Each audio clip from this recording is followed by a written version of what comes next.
You're listening to The Business Focused Photographer. If you're ready to transform your photography business into a thriving career, you're in the right place.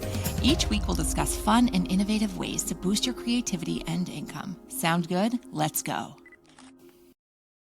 Hey, welcome back to the podcast. Today, I'm here with a new friend. Very excited to talk to Helena Wong, who is a San Francisco wedding photographer and business coach. And one of her areas of expertise is in sales, which is why we're having her on this month, because we're talking all about sales and selling.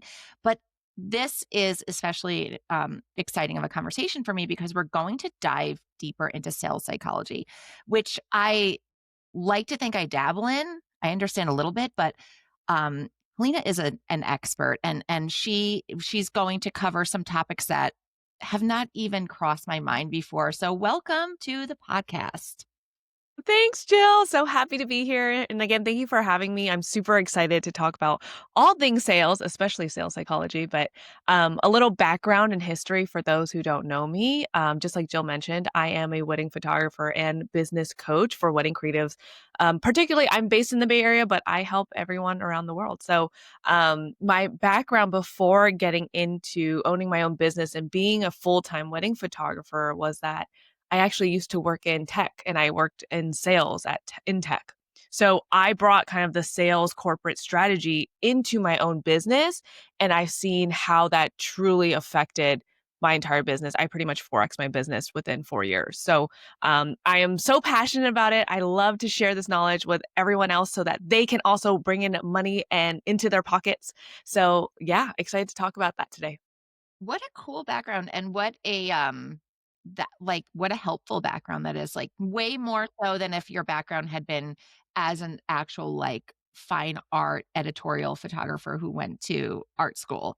Like what a more that lends itself so much more to being in business and staying in business. Of course, your work's beautiful. Oh, thank I've you. been browsing and admiring, and it you really do nail that gorgeous, I think of like a very West Coast editorial feel. Do you work with a lot of, are a lot of your clients in tech?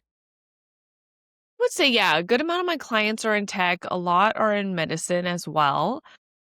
But yeah, that's pretty much the main 2 in terms of the clientele. Nice. And just out of curiosity, like how do you find that the person who tends to work in that profession behaves as a consumer and then as a bride or a groom? Hmm. Wait, sorry, can you ask that question one more time? I'm curious if you've seen patterns, I guess is a better way. Have you seen patterns with, because I'm sure that before you really, or maybe you didn't, maybe you've always worked with this demographic, but I'm always curious about consumer pockets and the different demographics that we could be working with, Mhm. and their patterns of behavior, as in like what they're like to have as clients, what sort of things they're willing to spend their money on, do they like to Mm. negotiate, et cetera, et cetera, are they difficult, are they Mm. easy? That's a good question. I'm trying to see if I have any patterns. I think there are kind of I don't think the patterns are really based off of the industry that they're in, um, versus kind of culturally and how their relationship is with money, right? Like in the Bay Area, there are a lot of Asian Americans here. And as Asian Americans, we typically grow up hoarding our money and not spending it and investing on things. I think now there's a lot of knowledge and people are developing better money relationships, right? Because a lot of people go, "Oh, you're spending so much money on this one day." But when you truly think about it, it's this one day that lives in your mind forever, right? And it's photos is the one thing that brings you back to your day. And so I think it's becoming more normalized now in general to come to terms like, "Hey, I do wanna invest in a good photographer because that is the one thing that's gonna bring me back into to my day," versus investing in something else like maybe flowers, although I love it when my couples invest in flowers, but maybe like flowers or chairs or rentals, things of that sort. So maybe they'll bring it down from that perspective and they're willing to invest a little bit more on the photography side. Interesting. So maybe the newer generation is healing their money stories a little bit more, Yeah, and they, I think but so. yeah. Yeah. Good news I for mean, you. it's Good news for you. yeah, I mean, it's still an uphill battle, right? Yeah.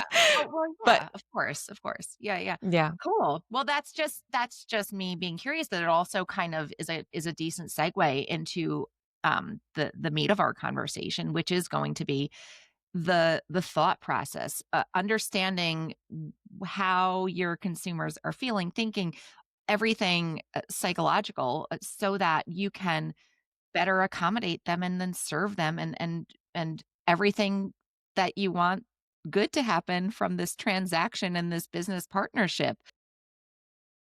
Real quick, you're not in tech anymore, you're a full-time photographer. Way to go, and I'm sure it wasn't. thank you. Yeah, I'm sure that's so impressive, and it's, always nice to show these people who, can be expansive for those in the industry who are not yet full-time, who wanna be. Yeah, So it's especially impressive, like, you didn't just leave your minimum wage job, you left a serious career to do this kind correct. of risky thing, and Ah. you're killing it, and you're killing it. Oh, thank you. I really did take a bet on myself, and it was scary. It was right in 2021, so we were still kind of in COVID era, like, nothing was really quite open yet. I didn't even have weddings lined up because truthfully, like, I mean, I guess I got my first camera in college, but, like, I started taking photos more seriously in 2019, and then 2020 happened. We're not going out to shoot. Maybe halfway through 2020, then we're like, "Okay, we can go outside," and it's, like, the one safe thing we could do. So that's when I started to pick it up a little bit more seriously. Maybe some micro weddings were happening here and there. I was doing a lot of engagement, family, all the different types of shoots that you could take. And then January 2021 came, and I was working for Lyft corporate at the time, and they said, "Helena, you can either take a severance or you could switch teams. Which one's it gonna be?" And having a supportive partner is everything because he was the one who convinced me to take that leap. He was like, "When are you ever going to get paid? You're literally going to get paid to try this out." And I said, "You know what? Let's do it. Let's just figure it out." And so I made sure I did everything in my power to make sure it works. And in my first year, I was able to replace my whole W-2 income. That was proof in the pudding. It was wild. Incredible. It was Did wild. Yeah. Okay, so do you think were you your own business coach, or did you invest in some mentor that helped you? Because I mean, to end up in the green in the first year is one thing. I think personally it's very doable if you don't go like nuts buying stuff and Yeah. or anything like that. I think it's totally doable to end up profitable your first year as a photographer, but to match your previous salary, Yeah. that's wild. So was that on self-led, or did you hire somebody to help you? So, from the business perspective, that was all self-led. Of course, I did invest into education on how to refine my craft more, how to be a better photographer, as you first do when you're first starting out. And then you start to realize, like, okay, you get the confidence in yourself. It's all within you. Everything is within you. It's just being able to take the risks necessary for your business. And again, I think I come from a very unique background where I felt really comfortable on calls, right? And that's half the battle. It's like a lot of us as photographers, we like to hide behind the lens, behind and it's so fair to do that. But being able to connect with your buyer, right? Our clients is huge in this industry. And I was really comfortable doing that. And I think that's what set me apart so quickly, so fast. So in my That first makes couple years, no business coach, but now I have really big goals for myself. I'm looking to hit 1 million in revenue next year. And so I definitely have business coaches now. amazing. Amazing that that is on your horizon. Amazing that that's even a goal that you had set. Oh, And thank you. I have no doubt, like, the fact also, went full-time in 2014, and Okay, also because of nice. a very supportive partner. Um, Yeah. I mean, I always say, like, sure, you can do it as a single person or, like, unpartnered or whatever. However, like, it makes it a lot easier when you have somebody who's, like, in your Right, corner. right. But Collapses anyway, time. You don't waste as much time. You don't make as many mistakes. And ultimately, you end up saving more money because you now have a map to get to your destination versus you just trying to exactly. weave your way. Like, would you go to a new city without Google Maps? Right. Probably not. Right. Probably not. That's a really So same that's a for our great business. analogy. Great Yeah. analogy. So all of your knowledge of there's I told you I live in a zoo. There's somebody else. This is Dave who will be joining me apparently. Um so you talked about your understanding of your demographic and the people that you work with and then your background in tech. So how has your understanding of the psychology and the behavior and the patterns of the people that you serve, how does that inform your marketing, everything that happens before that consultation call? So I actually like to reverse it. So for me, instead of letting people come to me and dictate what I'm going to market, I actually want to figure out from my perspective who is my ideal client. So I know who specifically I'm marketing to. And naturally that will bring in the right clients, right? Because when your clients can see themselves in your photos, they're like, this is the photographer I want. This is the photographer for me. And so we're projecting out what we love about for a wedding photographer, we typically love like a certain aesthetic or a certain type of vibe and how we care for a client. That's something that the way we like to run the day, right? And so when we can communicate those things, naturally the people who gravitate towards that will end up being on that call with you. Right. So I like to think of it as taking charge first, understanding who is your ideal client, getting really specific. What's the name of this person? Where do they like to shop? What does their home look like? What would their ideal wedding look like? What kind of vendors would they typically work with? And that's the kind of energy and the portfolio that you want to put out into the world so that you can gravitate towards people who like this type of stuff. Great. So a client avatar. Yes. And so here's my very gentle pushback on a client avatar.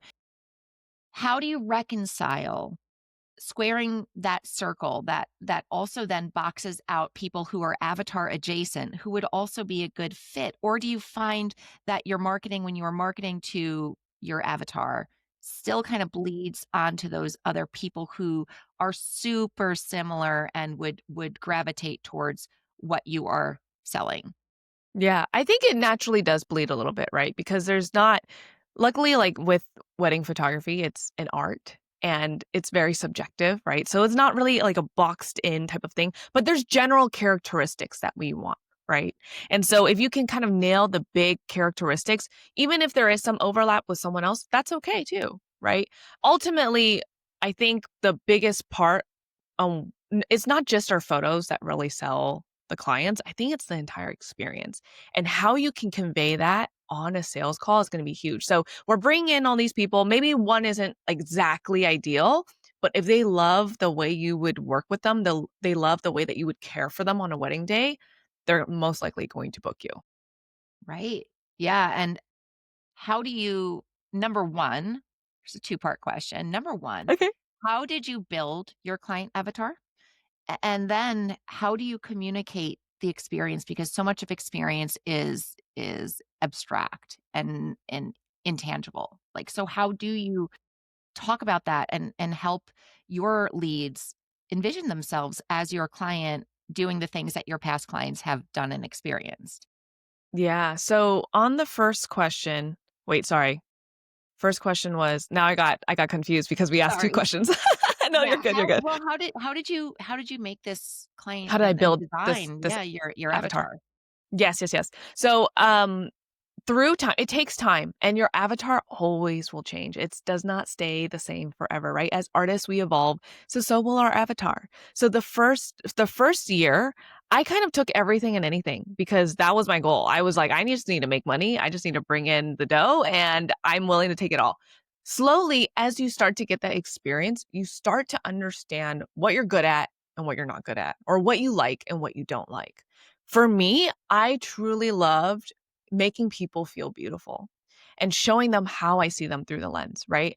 And I think that resonates a lot with me too as like someone who's in front of the like if I had to be in front of the camera, I want to be told what to do and I want to make sure that I look good in front of the camera. So, I wanted to master that. After the first year I realized like this is what I want to master, right? And so that became a little bit more specific into how I market is that when I take care of my clients, I'll tell you exactly what to do. So, first year, figuring out, who I like or what I like. And then I started to just kind of build like an exercise for myself and a vision board. So I would put together a vision board of things that I would love to shoot and things that really resonated with me. And when I do my marketing, what I do is I actually look at this vision board and I try to see if whatever I'm posting kind of matches the vibe of this. And the way I would like to think of it too is that everything that you're posting online, I actually learned this from a workshop, Jeremy Chow. He's a pretty well-known photographer based in LA. And he taught this concept of your brand should ultimately feel like three words. So you need to come up with three words that your brand should embody, and every single photo that you post needs to be aligned with that. And that's kind of how you get closer and closer to your avatar, right? Like your avatar is someone who and also oh sorry, backtracking a little bit. Something else that you can also look at is like kind of the people and your clients that you gravitate towards, what do they all have in common? That could be a good way to kind of write that down, be like, "Okay, I think we're getting close to my avatar here," right? Yeah. But if I think and again, we have to do this exercise, like, year after year because we always just change and evolve as artists, and that's okay. Maybe not entirely change, like, pivot 180. I mean, if you do, that's fine, but I would like to think that you would like to refine your work over time. So that those are the tiny changes that you make year over year. Right. Yeah. I think Anthropologie changes their avatar every season. Do And they? yeah. And I mean, obviously, they're not that dissimilar because Anthropologie is a pretty consistent brand. But Yeah. yeah, I've heard that, that they have a really complex client avatar that they change every season. But I love this practice. Um, and it's inspiring me. I have like my gentle Love that. pushback is coming from my own core beliefs as a marketer that marketing to, and maybe it's because I live in a rural area, but it's not that rural. I service a lot of people from the biggest city in the world, so I'm really not that rural. Um my but part of my core beliefs as a marketer is that the client avatar practice is built for larger more scaled businesses, and where when you're a local service provider that you need to have a little bit more grace.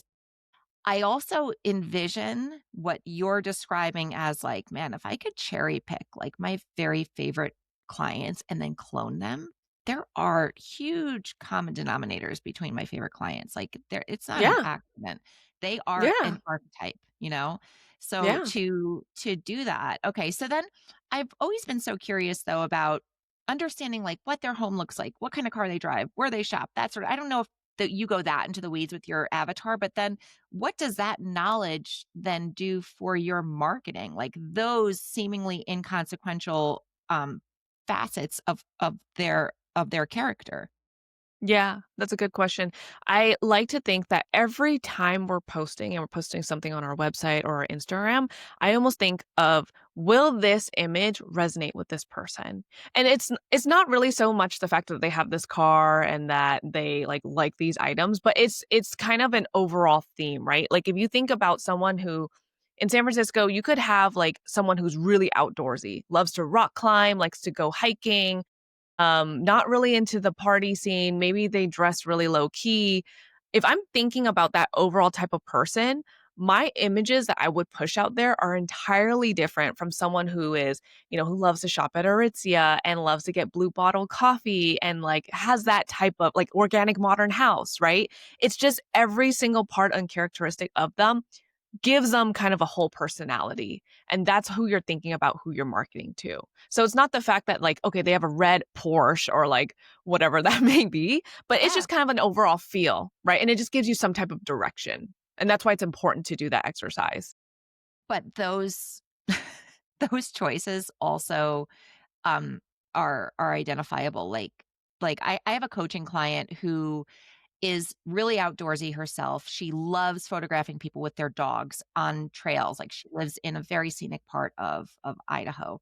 And her branding has been very polished, like a serif font and like black and white and kind of modern, where I'm like, and even her headshot was very polished. And I'm like, these two things are not in alignment. Like you need to look at Subaru's branding. Like, Yeah.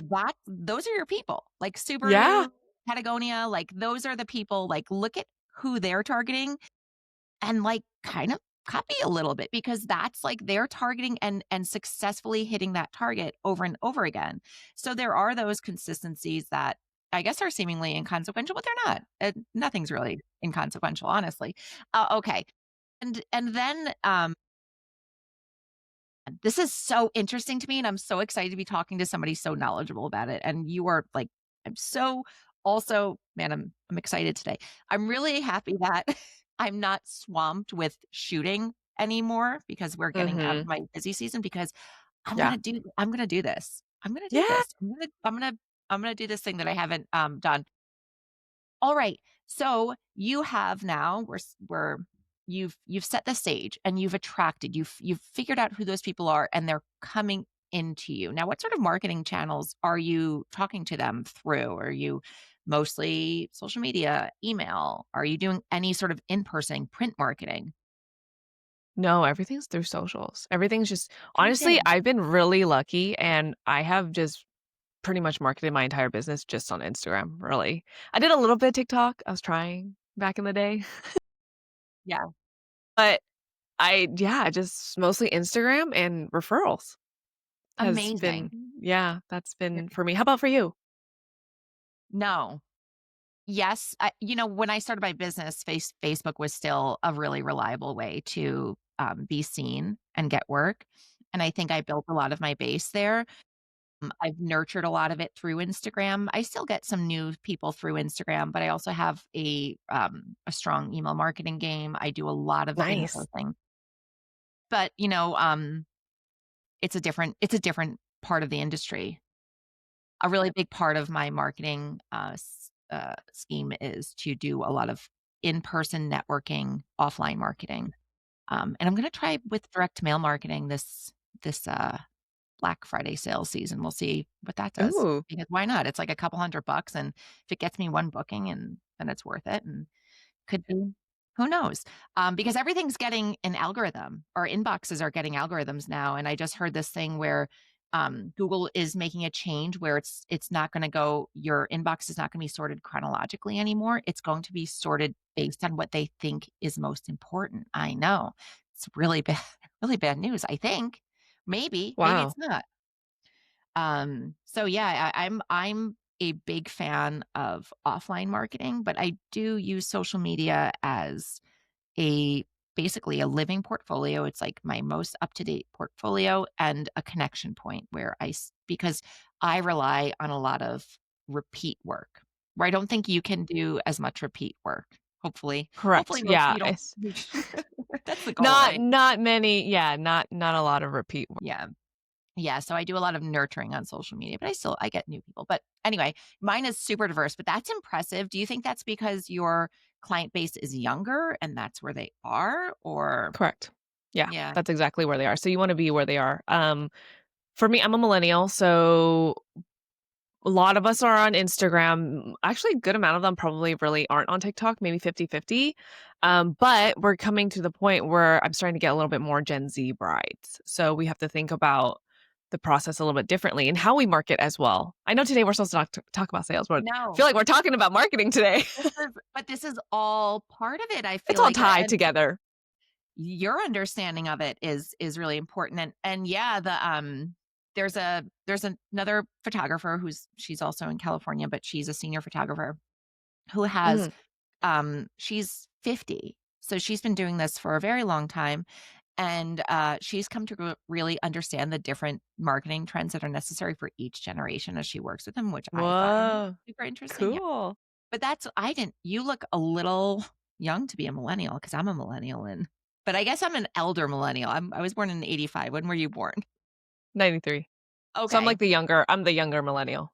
You're post Little Mermaid. I'm pre Little. Oh, that's so funny. But oh, yeah, okay. So you've got them, they're in. What's your sales process look like? Do you do a consultation call once somebody has shown interest and you have a lead? I do, yes. So I know a lot of photographers, their first itch is to send the pricing guide. Do not Send the pricing guide. Well, okay, maybe I'll take a step back because I have done a lot of research, right? I have data points that I look at past history and trends, English, Lena, and I can kind of tell from an inquiry form who's a good lead, who's a qualified lead. So there's, I would say, if you're first starting, talk to everybody because the more you get on the phone, the more comfortable you get with your pitch and how you handle the sales conversation. I have been on thousands of sales calls. So I have a lot, and then I also have a limit on my time, right? So I am looking for I just need to be specific with who I'm getting on the call with because I need to know who's kind of quote unquote I feel bad for saying this, but like who's likely going to purchase, right? So if I look at my past data points, right now my packages are over $10,000. So what I've realized is people who put 6 to 8K on my inquiry form, I have still booked them. So anyone that puts 6 to 8K, I can upsell them into a 10K plus package.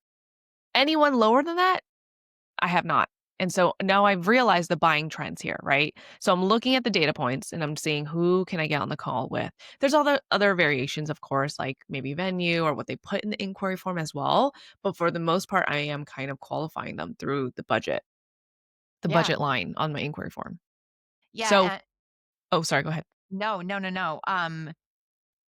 I think that's great. I think it's really good advice. Also, I will not push back on you on this because one of my big hills that I am always dying on over and over again is about transparent pricing before they even approach you. However, this is a different price point. And when you're talking about and the buying process for a bride is so different than a buying process for a family who's Correct. a mom, right? So this is something that she's booking annually or every other year. And she's expecting to spend, over 1,000 very often, but we're not talking over like 5 figures. So that's a whole other conversation. And it does require conversation and It connection. does. I could easily book a photographer for anywhere from like $800 to $1,500 personally, not because I am whatever socioeconomic class, but just like my own buying um behavior without having a call with the photographer. However, for my wedding, It's different. I'm spending more than that. Yeah, I'm spending it, Yeah, and it's a whole entire. You're talking about like 6 to 12, maybe more hours together. So correct. you want more, yeah.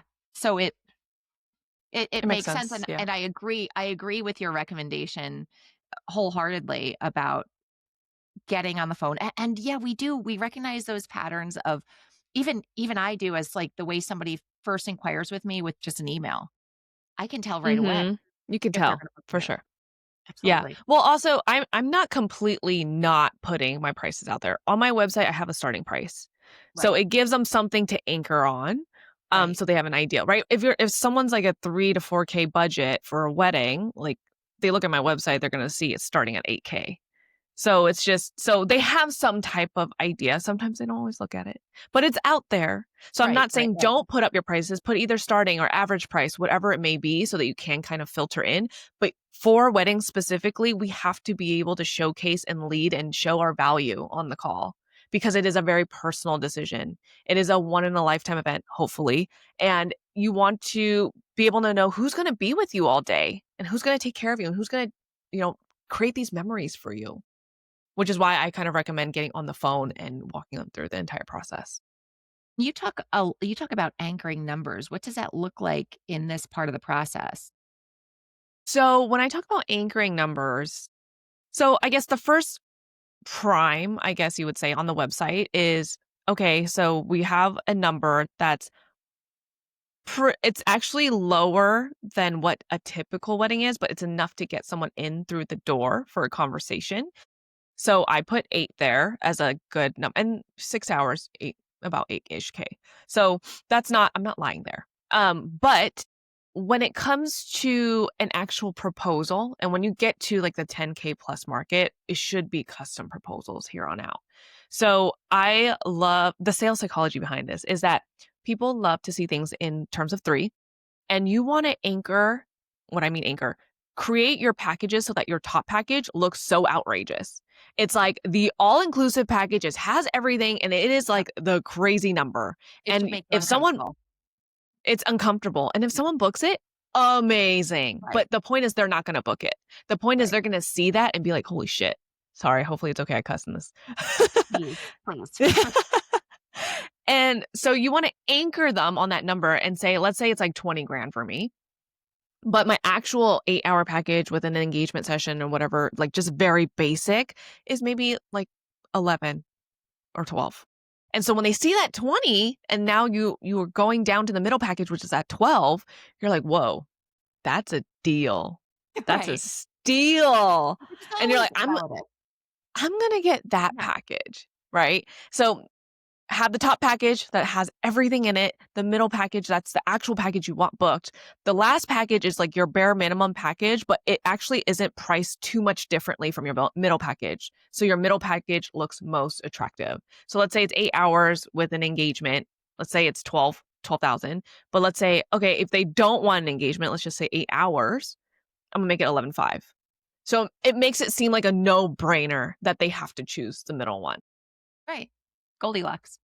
Yep. Yeah. But that's, is something that I like to remind my coaching clients is that these are almost arbitrary numbers, right? They're in the Totally. ballpark of some industry standard, but the industry standards they really range. There's a really large range, right? And mostly we're comparing our numbers to our old numbers, which were also arbitrary, right? Oh, so to have that top, like, really, really pie in the sky package that makes you uncomfortable, that you want to really let people know, like, this is what some people pay, because that's the implication there, right? Whether or not it's true. The implication is, like, some people pay this, but you can get me for 12K. That feels like bargain basement, even though it's not. It is so not. Yeah. A and so are you doing truly custom pricing, or do you have, like, an itemized list of add-ons and whatever that helps you quote people accurately and consistently? Or are you doing something more like the Blair Ends, where you are building a custom price for each bride or groom that you book? It typically depends. I kind of go off some base pricing that I do have, but when I talk to them, that's kind of when I get an understanding of like, okay, what are they really looking for? Are they looking for an album? Do they need some prints? Do they need rehearsal dinner coverage? Do they want an extra shooter, for example? Like there's just so many factors, right? And then I'll bake it in. Do they need travel? Is it a little bit further than a typical 1 hour drive that will include? So there's so many factors to that. And if it doesn't include all the things, then we're kind of going off of basic things. And the most important thing too here is to offer things that they actually need. So I would never just give them a package that's like 10 hours, 9 hours, 8 hours. Like I would say, hey, you need either 11 and a half hours or 11 hours. Like it's kind of a ballpark of how many, but like these are the two that you need. And I'm giving them that just that. I'm not offering any other packages. Right. And Right. the only way to find that out is on the call. Right. And what a great, way to feel supported and held and understood for a lead than to get that level of customization. Now, what else is going into your customizing of your packages? And do you have more simple offerings and they get more complex? Is there you want that easy yes right out the gate, and then you build as you get closer to the day? What does your process look like? I try to keep things as simple as possible. So when I'm building out these packages, I am just they're pretty much all like very standard, but then you remove one element of it for like the next package down. So I'm not creating a bunch of different custom offers. It's like one main custom offer, and then we're slowly just peeling the onion. We're taking off some things for the next one. Right. And so it makes it really simple. Okay, this one you're going to get the album and the rehearsal dinner. This one you'll just get the album. This one's without that. Right.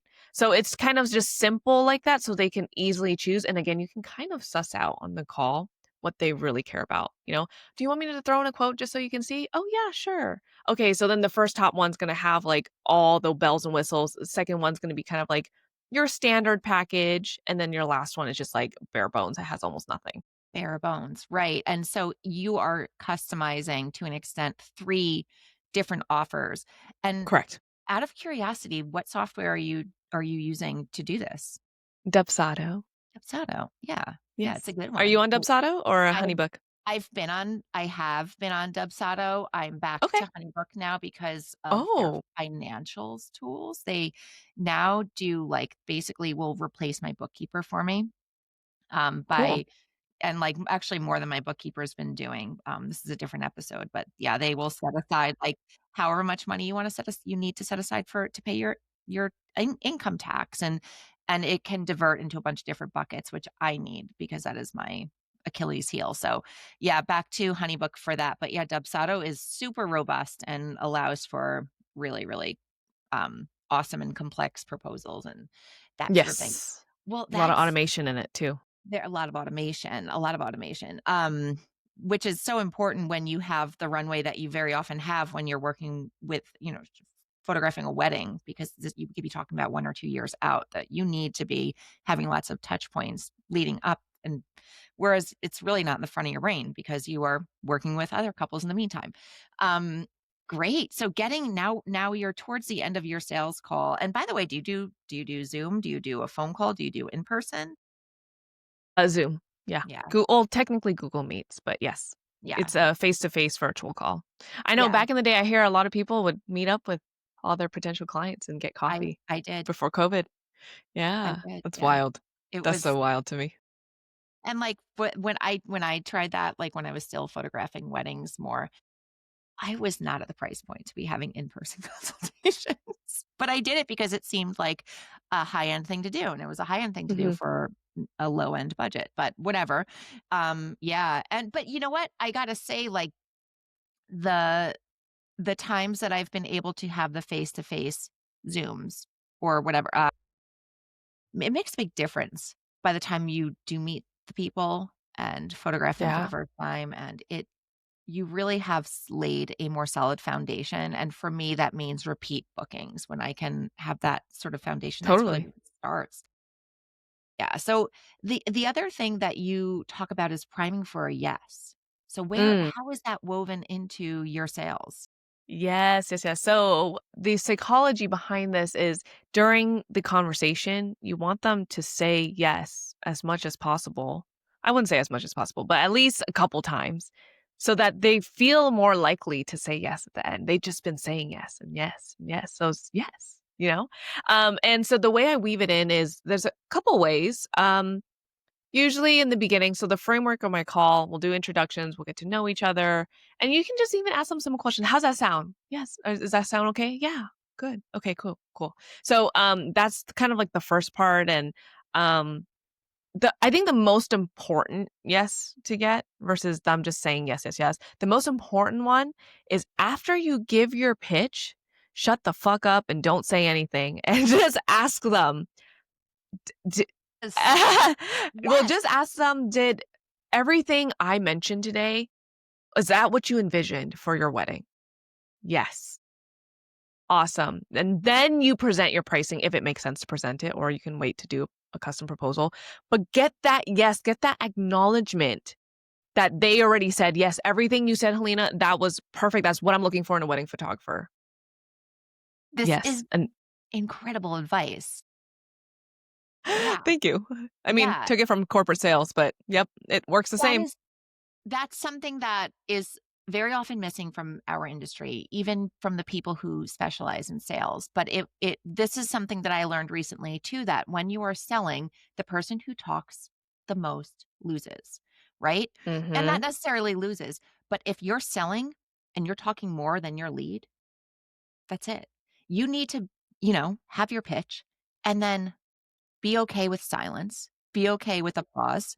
You have to be okay with being uncomfortable and let them talk. You want to be able to now play defense with any sort of objections they might have, any concerns, so that you can then hear them. Because truly, it's not just to get any sale at any cost. It's to now listen and make sure that this is the right sale for you because you're entering into a relationship, whether you like it or not. Correct, yeah. Yeah, And that's why when it comes to marketing, I know we wanna hide behind the camera, but, like, especially now day and age and with our brides getting, turning into Gen Zers, getting married, they wanna see who you are, and they wanna know how you're gonna interact with them. They wanna understand your vibe, right? Your vibe, and the only way to do that is to showcase your face and how you interact with your couples, meaning BTS on a wedding day. BTS even of you at home or, what you like to do. They wanna know that they can vibe with you. So right? that comes in the marketing so that the sale can be so easy for them. Because otherwise you're pretty much asking like a stranger to say, "Hey, I'm gonna take your wedding photos. Let's get pretty much this is a marriage, right? Let's get married." But they don't even know who you are. You haven't even built that trust with them yet. So marketing and sales go hand in hand. You gotta show up You do. so your sales conversations can be easier. And this is what separates the women from the girls, and I'm sorry to say, but this piece, this very important piece of running a business is usually what filters out the people who don't want to do those things. And not to shame them, because if you don't like to do that, then you probably don't want to really have this job long term. But being willing to be a person and show up as a person in ways that Mhm. feel against the grain for you or feel like nobody else is doing this, well, that's the point. I you made me think of when I was buying my 10th when I was buying my 10th anniversary, wedding gift of I was getting a new ring, Love and it. there was this company, Frank Darling. They are a very human front company, and while you can buy a ring and design a ring and do it all online without ever having to talk to a person, this company has, like, right away, you go on their website and there's an actual person, not a chat bot, an actual person that's, like, pops up and is ready to help you. And Alice Mm. Liu is like, this is years ago now. Alice Liu is still like, man, she was a solid salesperson. Like, she is the reason that I bought from this company because you Yeah. can get a ring from anybody. You can get a Yeah. ring from anybody. And it wasn't price. It was that, like, man, people buy from people. People are attracted to people, not businesses, not companies. So if you can turn that part of your business up and really be present and really showing up, yeah, that's what's more trustworthy than an actual human, especially when Yeah. everything's AI now. Yep, totally, and it's truly what it comes down to is mindset, like, they don't wanna do it because they're afraid of being cringe, or they're too lazy, or they're just there's just so many excuses that we make, "Oh, what if people judge me?" Or they don't like it, or they leave hate comments, and all of that, you have to be able to endure the polarity of life. This is what I'm actually in, like, another mastermind where it's about healing your inner traumas so that you can fully show up for your business, and she talks about how, like, I actually had in the last couple months a little bit of a drier month because I'm transitioning my business, right? And I knew this was gonna happen, but it's still scary. It's still very terrifying. Oh my god, Oh, I didn't get, yeah. like, extra new income this month. And so, I was like, "How do you fight that contraction, that feeling?" Right? And so what she teaches us is you have to be able to understand there's gonna be polarity in life, and once you realize they can live in harmony and if you imagine the stock market, right? Overall, if you look at it, it goes up, but throughout the days and the months, it's up and down, up and down. Are you gonna freak out every time it goes down? Right? No, because overall it's gonna go up. And that's the same with our business. Is it gonna be hard? Are you gonna have hard months? Yes. Are there gonna be things you don't wanna do? Yes. But if you can overcome that and recognize that it's okay if this happens, even if I show up, you're gonna come out better on the other end. Exactly. Man, that sounds like a great program that you're in. But yes, I spent a lot of money on it. Yes, yes, yes. And you know Worth what? it. There's normally, like, a direct relationship with how much money I spend on education and then how well my business does after I complete Absolutely. it, So I'm so ready. I'm far, ready for so the far. mill. Yes, I'm ready for the Oh, mill. And yeah. well, I mean, it's also what you put in it, right? Like I could join all these masterminds and courses, but if I'm not truly sitting down and doing the inner work or the work that's necessary, right? Like my coaching program, I have so many students that succeeded within the first month because they just literally executed. on what I Mhm. told them. And then there's other students who may be taking a little bit longer to pop because they're not doing what they need to do. They're not showing up. The Yeah. information's all there, Yeah. right? I can tell you everything on what to do, but if you don't execute it, it's not going to work. Right. I have seen both too. It's the leading the horse to water sort of thing and getting that horse to drink, haven't figured that part out. Because it is like, I'm a doer too. In fact, like, I'm a jump before I have a parachute sort of doer. So, like, I will do haphazardly and impulsively. Same. Kind of Yeah, but same. I think that's, like, what pushes things, it accelerates things if you can just, like, be okay with falling down and being okay with, like and by the way, last year was the first year that my income had not increased significantly from the year before, and I figured the shoe was gonna drop eventually, like, I can't exponentially have every year be a higher earning than the year before. I just think, yeah, you're right. It's if the stock market is a great example. The stock market has crashed and recovered. So as long as you are able to kind of grit your teeth and work through those less sure in certain times and understanding like the cause and effect of like making a pivot in your business. Maybe you've raised your prices to be working with a different slice of the market now Mhm. and it is what it is. And you just know that now there's going to be more churn in your business and you're gonna need to get in front of a new audience. And it is what it Totally. is. And, Yeah. Oh, sorry. Go ahead. no, no, go, go. I was gonna say, like, I know right now I'm kind of at a cap where I'm working weddings that don't have, like, a luxury planner, but they're still willing to invest in photography, but I'm probably at the cap there. I'm right at the tip. And so if I wanna raise my prices to for just photography, if I wanna raise it to 15, 20, 25, 30, I know that is an entirely new market, and I have to be able to think and pivot my business differently because of it. Yeah. And this is such, an under-acknowledged truth of the price changes, and raising Mhm. your prices, and it is, it's just a fact, and sometimes you get to that next bracket and you realize like, "Oh, these are not actually not my people." I actually really preferred, the people who were and sometimes, like and that's how you figure it out, but it's rarely you or your work. To an extent, it's your work. Your work does need to be a certain caliber, but it normally is mostly mindset, mostly behavior, Yes. mostly Yes. like, those things, these really, small things add up that they need to be in alignment to speak to the right people, gain their trust so that you can then work with them. Um, yeah. Absolutely. Wow, Agree this has been 1,000%. such a fun conversation.